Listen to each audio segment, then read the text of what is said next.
It turns out General Motors and Honda have quite a bit in common when it comes to the Prologue EV.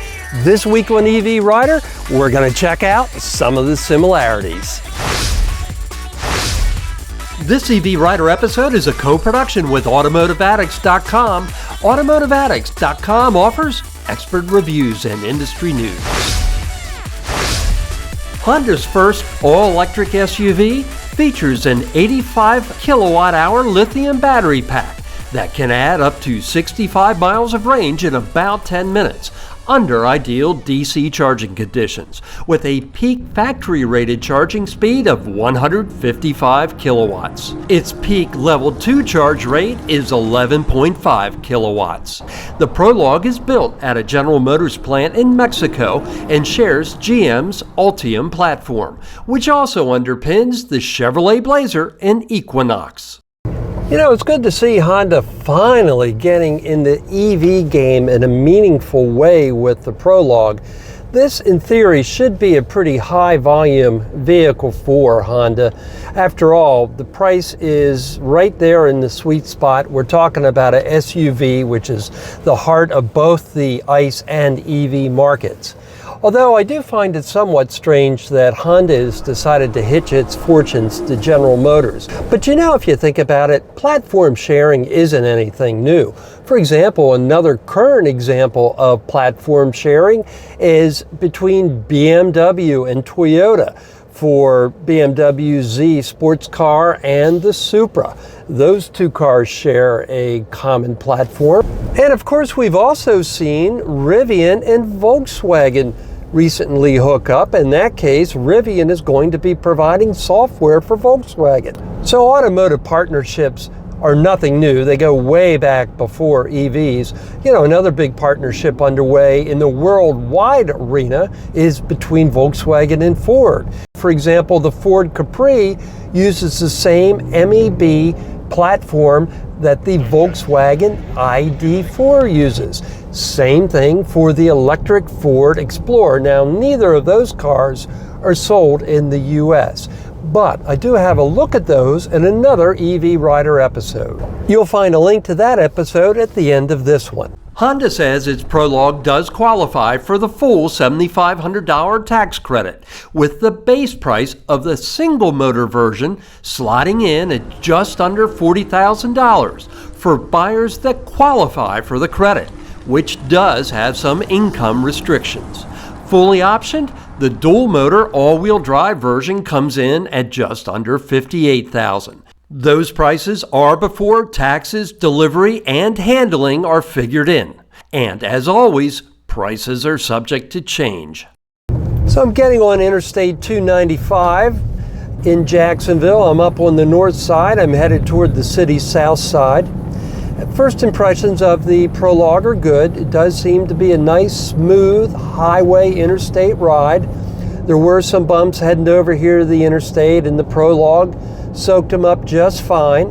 I'm not going to really get a chance today to put the Prologue through its paces, so I'm not going to go ahead and try to comment on its handling anywhere near the limit, although we are going to hear from Automotive Addicts publisher Malcolm Hogan.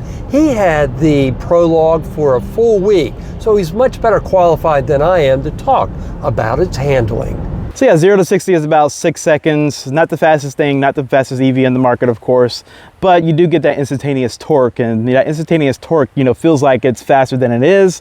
Sometimes you can get people off the line, you know, deceptively somewhat, but yeah, I mean, as an EV, all-wheel drive, got the dual motors, 288 horsepower. I like the Prologue's gauge cluster. It's informative. It's given me a lot of data without being too busy. So for example, right now, I've got nice trip information.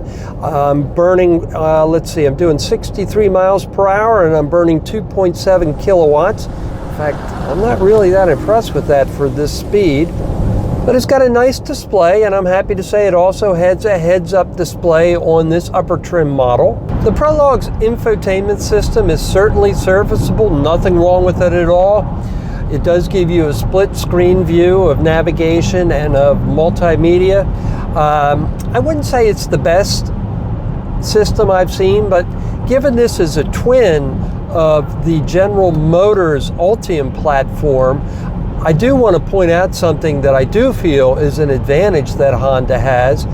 Honda has opted to keep Android Auto and Apple CarPlay, whereas the latest GMs have decided to forego those because they're run by Android Automotive, which, while that's similar to Android Auto, isn't exactly the same.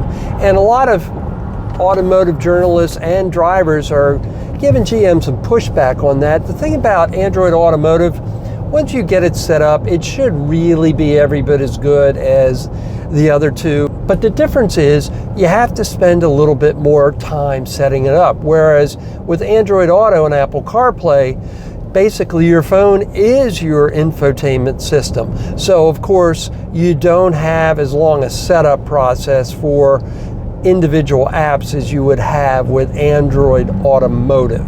But again, if it's going to be your permanent car, personally, I wouldn't find it to be a deal breaker. Although, if you're an Apple user, I would be sure to make sure that there's no Apple exclusive app that you like to use in the car, because if that were the case, of course, you'd be out of luck, except via Bluetooth, which isn't as good as native integration. This upper trim Prologue has a Bose sound system in it. I'm happy with the sound quality of the radio. When it comes to entertainment, one area where I am disappointed, for whatever reason, Honda opted against putting HD radio in the Prologue. That means there are a lot of channels that you're not going to be able to get. Now, for those of you coming from a gasoline car, one thing that may be reassuring to you is that it has what's known in the EV world as a creep mode.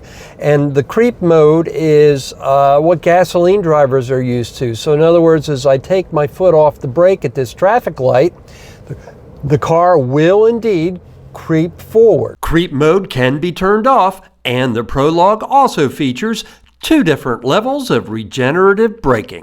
One thing in the Prologue's favor, it does have a full suite of physical air conditioning controls. So that is nice. You don't have to henpeck through the touchscreen and learn the AC system. It's all what you would find in a traditional gasoline car. You've got buttons, for example, for the fan speed, knob for the fan speed. Our Honda Prologue is nicely trimmed, and you've got a lot of storage space up front. It starts with a deep center console, and then you've got a little holder here for knickknacks that you can take out. Then you can put your smartphone right in here. You've got your mandatory cup holders, and then you've got a non-slide area here that would hold multiple smartphones or other things. At speeds below 20 miles per hour, the Prologue does have a pretty noticeable space-age sound. I wouldn't call it class leading, but I also wouldn't say it's trailing toward the end of the pack. For example, this EV is a much stronger entry, in my opinion, than Toyota or Lexus's first effort SUVs, largely because of their lower range. I haven't gotten to drive the Chevy Equinox or Chevy Blazer yet, so I can't give you a direct comparison between the sister cars. You know, of course, as I said, these are based on the Ultium platform from General Motors. But Malcolm has spent a full week with the Equinox, so let's get his thoughts on how the two compare. So yeah, in comparison to the Chevrolet Equinox EV, they ride very similar. Of course, this vehicle is based off of those vehicles that in the Blazer EV. Now, this one does have bigger wheels. It has 21-inch wheels, which I think is a Honda thing maybe, but design-wise, I think it looks very attractive, in my opinion. You know, one of the nice things about just about all modern EVs, even SUVs like this one, is how nicely they take corners at moderate speeds. It used to be in the old days of SUVs, they tended to float quite a bit, and if you took a corner, they kind of really leaned into the corner. And this Honda is nice and flat in city traffic. There's no real lean. Again, of course, I'm driving at moderate speed, so it's not an at the limit test by any means. But still, it's always good to know you've got a vehicle that does a good job soaking up the bumps and the imperfections in the roadway. One thing I can't do justice to in this video, because it's a somewhat cloudy day at the moment, is the Prologue's paint. It's got a sparkle in it. It really sets it off in bright, up-close conditions. Now, the Prologue, despite it being a dedicated EV platform and a clean sheet design, does not have a front trunk. It's got a good sized storage area out back. The back seat is nice and roomy, and it's well appointed. You've got dual USB-C outlets. You've got a 12-volt outlet. You also have a cubby hole that's pretty deep for little knickknacks. You have air conditioning controls. Although you just have an open and closed vent, you don't have actual temperature controls. And then, of course, you've got a pull-down armrest with cup holders. So summing up the Honda Prologue, the bottom line, it's a solid entry into the EV SUV market. And that's going to wrap up this road test of Honda's Prologue EV. If you've enjoyed this episode of EV Rider, please go ahead and give this video a like and subscribe to my YouTube channel so I can continue to bring you more adventures in EV motoring. Thanks so much for watching, and we'll see you again soon.